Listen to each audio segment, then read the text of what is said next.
ওসমান হাদির মৃত্যুর প্রতিক্রিয়ায় উত্তাল সারা দেশ।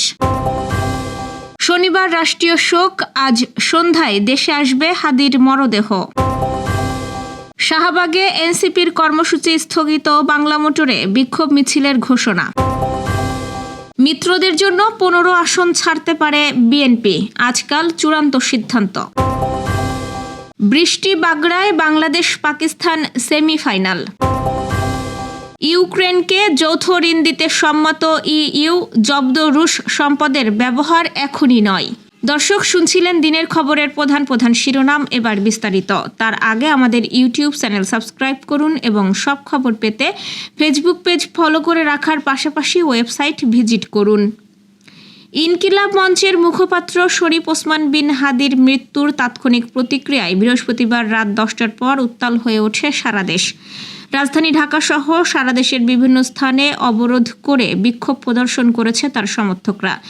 বিন হাদির হত্যার বিচারের দাবিতে প্রতিবাদকারীরা দৈনিক প্রথম আলো ও দ্য ডেইলি স্টারের কার্যালয়ে ভাঙচুর চালিয়ে অগ্নিসংযোগ করে। ঢাকার বিভিন্ন এলাকা অবরোধ করে যান চলাচল বন্ধ করে দেয় বিক্ষুব্ধ জনতা। কয়েকটি বিভাগীয় শহর ও জেলায় হামলার ঘটনা ঘটেছে। রাজধানীর ধানমন্ডি এলাকায় ইন্দিরা গান্ধী কালচারাল সেন্টারে হামলার ঘটনা ঘটেছে। একই এলাকায় ছায়ানট সংস্কৃতি ভবনেও হামলা চালানো হয়। এছাড়া ধানমন্ডি 32 নম্বরে শেখ মুজিবের ভাঙা বাড়িতেও হামলা হয়। খুলনা ও চট্টগ্রামে অবস্থিত ভারতীয় হাইকমিশনের অফিসগুলোতেও হামলা চালানো হয়েছে। যশোর বিজ্ঞান ও প্রযুক্তি বিশ্ববিদ্যালয়ের শিক্ষার্থীরা রাত 11:30টার দিকে তাৎক্ষণিক বিক্ষোভ মিছিল করে। মিছিলটি বিশ্ববিদ্যালয়ের হল ও প্রধান সড়ক প্রদক্ষিণ করে প্রধান ফটকের সামনে সংক্ষিপ্ত সমাবেশে শেষ হয়। ঝিনাইদহে পৃথক 3টি স্থানে ভাঙচুর ও অগ্নিসংযোগের ঘটনা ঘটে। রাত 12টার পর থেকে ঝিনাইদহ শহরের পায়রা চত্বর থেকে বিক্ষোভ মিছিল গুরুত্বপূর্ণ সড়ক প্রদক্ষিণ করে। বিক্ষুব্ধরা ঝিনাইদহ জেলা আওয়ামী লীগের সহ সভাপতি ও সাবেক জেলা পরিষদ চেয়ারম্যান কনক কান্তি দাসের বাসভবনে হামলা চালিয়ে ভাঙচুর ও অগ্নিসংযোগ করে। পরে তারা ঝিনাইদহ শহরের শেরে বাংলা সড়কস্থ ব্রিটিশ আমেরিকান টোবাকো অফিসে হামলা ও ভাঙচুর করে। এছাড়াও জেলা আওয়ামী লীগের সাবেক সাধারণ সম্পাদক সাইদুল করিম মিন্টুর বাসভবনে হামলা ও ভাঙচুর চালানো হয়। হামলার এসব ঘটনায় ক্ষয়ক্ষতির পরিমাণ ও জড়িতদের বিষয়ে বিস্তারিত তথ্য এখনও পাওয়া যায়নি। সংশ্লিষ্ট কর্তৃপক্ষ তখন থেকেই পরিস্থিতি নিয়ন্ত্রণে কাজ করছে। আজ সকাল থেকেই সারা দেশেই থমথমে পরিস্থিতি বিরাজ করছে। অন্তর্বর্তী সরকারের প্রধান উপদেষ্টা অধ্যাপক মোহাম্মদ ইউনূস গত রাত 11:15টার পর জাতির উদ্দেশ্যে দেওয়া ভাষণে শরীফ ওসমান বিন হাদির মৃত্যুতে আগামীকাল শনিবার রাষ্ট্রীয় শোক ঘোষণা করেছেন। একই সঙ্গে আজ বাদ জুম্মা দেশের প্রতিটি মসজিদে তার মাগফিরাত কামনায় বিশেষ দোয়া ও মোনাজাতের আয়োজন করা হয়। অন্যান্য ধর্মের উপাসনালয়গুলোতেও আয়োজন হবে বিশেষ প্রার্থনা।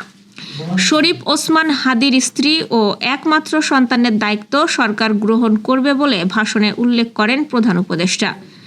বিএনপি, জামায়াত ইসলামী, জাতীয় নাগরিক পার্টি সহ বিভিন্ন রাজনৈতিক দল শোক প্রকাশ করেছে। ওসমান হাদির হত্যাকারী ও নির্দেশদাতাকে শাস্তির আওতায় আনার দাবি জানিয়েছে দলগুলো। আজ ওসমান হাদির মরদেহ সন্ধ্যা 6:05 সিঙ্গাপুর থেকে দেশে পৌঁছানোর কথা রয়েছে। এর আগে তার প্রথম জানাজা সিঙ্গাপুরের দ্য আঙ্গুলিয়া মসজিদে অনুষ্ঠিত হবে বলে বৃহস্পতিবার মধ্যরাতে ইনকিলাব মঞ্চের ফেসবুক পেজে তথ্য দেওয়া হলেও সিঙ্গাপুরে নিযুক্ত বাংলাদেশ হাইকমিশন আজ তাদের অফিসিয়াল ফেসবুক পেজে এক পোস্টের মাধ্যমে জানায়, যথাযথ কর্তৃপক্ষের অনুমতি না পাওয়ায় সিঙ্গাপুরে জানাজা অনুষ্ঠিত হবে না। ইনকিলাব মঞ্চের আহ্বায়ক শরীফ ওসমান বিন হাদির মৃত্যুকে কেন্দ্র করে উদ্ভূত পরিস্থিতিতে আজ জুমার নামাজের পর শাহবাগে পূর্ব নির্ধারিত অবস্থান কর্মসূচি স্থগিত ঘোষণা করা হয়েছে। এনসিপির আহ্বায়ক নাহিদ ইসলাম দুপুরের দিকে তার ভেরিফাইড ফেসবুক পেজে এক পোস্টের মাধ্যমে এই সিদ্ধান্ত জানান। শাহবাগের কর্মসূচি স্থগিত করা হলেও বিকেল 4টায় বাংলা মোটর এলাকা থেকে একটি বিক্ষোভ মিছিল বের করা হবে বলে তিনি নিশ্চিত করেছেন। মূলত জনরোষকে পুঁজি করে কোনো পক্ষ যাতে নাশকতা বা সহিংসতা ছড়াতে না পারে সেই লক্ষ্যেই এই সিদ্ধান্ত নেওয়া হয়েছে।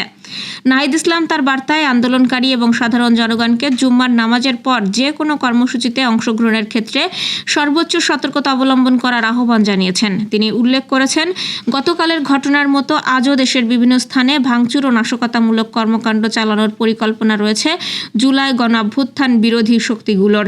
তিনি স্পষ্টভাবে জানিয়েছেন, তারা যে কোনো ধরনের সহিংসতা ও হঠকারী কর্মকাণ্ডের বিরুদ্ধে জনগণের ন্যায়সঙ্গত ক্ষোভকে ব্যবহার করে কোনো গোষ্ঠী যাতে কোথাও অগ্নিসংযোগ বা জানমালের ক্ষতি করতে না পারে সেই বিষয়ে সজাগ দৃষ্টি রাখতে তিনি সমর্থকদের প্রতি অনুরোধ জানিয়েছেন। ত্রয়োদশ জাতীয় সংসদ নির্বাচন সামনে রেখে মিত্রদের সঙ্গে আসন সমঝোতা নিয়ে চূড়ান্ত পর্যায়ে পৌঁছেছে বিএনপি। দলীয় সূত্র জানাচ্ছে, ফ্যাসিবাদ বিরোধী যুগপৎ আন্দোলনের শরিকদের জন্য প্রায় 15টি আসন ছাড় দেওয়ার সিদ্ধান্ত নিতে পারে দলটি। আজ শুক্রবার অথবা আগামীকাল শনিবার এই বিষয়ে আনুষ্ঠানিক ঘোষণা আসতে পারে।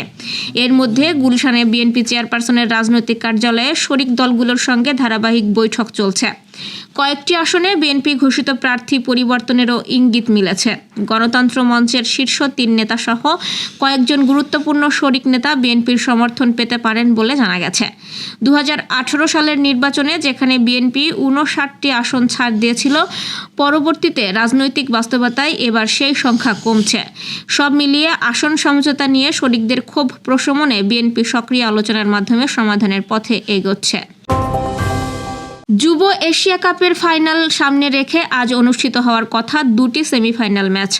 আগামী 21 ডিসেম্বর দুবাইয়ের আইসিসি একাডেমি মাঠে নির্ধারিত ফাইনালের আগে শেষ 4 নিশ্চিত করতে আজ মাঠে নামার কথা 4 দলের।